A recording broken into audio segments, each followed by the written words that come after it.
AP politics లో ఇప్పుడు security check high voltage చర్చగా రచ్చగా మారింది. జగన్ కి భద్రత తగ్గిస్తున్నారు అని ఆరోపిస్తున్నారు వైసీపీ నేతలు.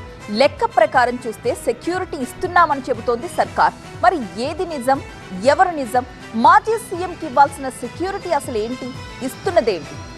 మాజీ CM Jagan security matter state ను దాటి సెంట్రల్ దాకా వెళ్లింది. మాజీ సీఎం జగన్ కు కావాలనే భద్రతను తగ్గిస్తున్నారని గవర్నర్ అబ్దుల్ నజీర్ కు ఫిర్యాదు చేశారు వైసీపీ నేతలు. జగన్ కు కేంద్ర బలగాలతో రక్షణ కల్పించాలని ప్రధాని మోదీకి, కేంద్ర హోంమంత్రికి లేఖ రాశారు వైసీపీ ఎంపీ మిథున్ రెడ్డి. జగన్ కు భద్రత కల్పించడంలో ఏపీ సర్కార్ నిర్లక్ష్యంగా వ్యవహరిస్తోందని లేఖలో ఆరోపించారు ఆయన.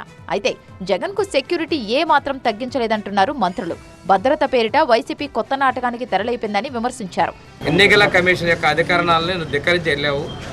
నీకుంది ఈరోజు గవర్నర్ గారి దగ్గరికి వెళ్ళావు, ఏదన్నా ఉంటే ఎంక్వైరీ చేస్తారు, భద్రతా వైఫల్యాలు అంటున్నారు.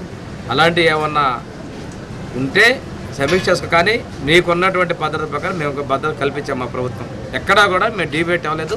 తనకు Z+ భద్రతను కొనసాగించాలని గతంలో జగన్ హైకోర్టును ఆశ్రయించారు. జగన్ కు Z+ కేటగిరీ సెక్యూరిటీ కొనసాగిస్తున్నట్టు ప్రభుత్వం స్పష్టం చేసింది. మాజీ ముఖ్యమంత్రి భద్రత కోసం 30 లక్షల ఖర్చు చేస్తామంటుంది. అవుట్డోర్లో జగన్ వెంట LSW 12 మంది, 2 CSOలు ఉంటున్నారు.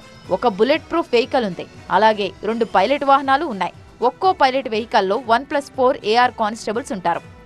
ISW వాళ్లకి ముందుగా చెప్తే జామర్ వెహికల్ ఇస్తారు. అయితే జగన్ కు Z+ సెక్యూరిటీ కల్పిస్తున్నా ఉద్దేశపూర్వకంగా భద్రతా సిబ్బందిని తగ్గిస్తున్నారు అని, కావాలనే జగన్ ప్రభుత్వం ఇబ్బంది పెడుతోందని, జగన్ కు పోలీసులు రక్షణ కల్పించడం లేదని, కోర్టు ఆదేశాలను కూడా లెక్క చేయడం లేదన్నారు వైసీపీ ఎమ్మెల్సీ బొత్స సత్యనారాయణ. మాజీ ముఖ్యమంత్రిగా ఆయనకి అది వర్చువల్గా ఆటోమేటిక్గా అది వస్తుంది. Z+2 మాజీ ముఖ్యమంత్రి గారికి ఆటోమేటిక్గా వస్తుంది. దాన్ని కూడా నిన్న రోజు విత్డ్రా చేయమంటే అసలు అర్థం అవ్వట్లేదు. మాకు ఎప్పుడు కూడా చూడలేదు ఈ వ్యవస్థలో. ఇంతకుముందు కూడా మేము మాజీ ముఖ్యమంత్రిగా, ఇప్పుడున్న ముఖ్యమంత్రి గారు మాజీ ముఖ్యమంత్రి కదా, ఆయనకున్న 5 సంవత్సరాలు ఎక్కడనే ఇలాంటి సందర్భం ఎక్కడైనా వచ్చిందా? ఎప్పుడైనా చేశామా? మాజీ సీఎం పర్యటనలకు వెళ్లినప్పుడు కాన్వాయ్లో జామర్ వెహికల్ విధిగా ఉండాలి. బహిరంగ సభలకు వెళ్లినప్పుడు రోప్ పార్టీలు ఉండాలి. కానీ ప్రస్తుతం జగన్ పర్యటనలో అలాంటివేవీ లేవంటున్నారు వైసీపీ నేతలు. మాజీ సీఎంకు భద్రత తొలగించి వికృతానందం పొందుతున్నారని ఆరోపించారు. అయితే వైసీపీకి స్ట్రాంగ్ కౌంటర్ ఇచ్చారు సీఎం చంద్రబాబు. ఎన్నికల కోడ్ను ఉల్లంఘించి జగన్ మిర్చి యార్డుకు వెళ్లారన్నారు. వద్దన్న చోటుకు వెళ్లి భద్రత అడగడం సరికాదన్నారు. నేరాలు చేస్తాం, రక్షణ కల్పించాలని అడగటం ఇదేం పద్ధతని ప్రశ్నించారు సీఎం చంద్రబాబు. ఎన్నికల కమిషన్ తెలుగుదేశం పార్టీ ఎన్డీఏ కాదు, స్వయం ప్రతిపత్తి కలిగిన వ్యవస్థది. అన్ని రాజకీయ పార్టీలను రెగ్యులేట్ చేసే వ్యవస్థ.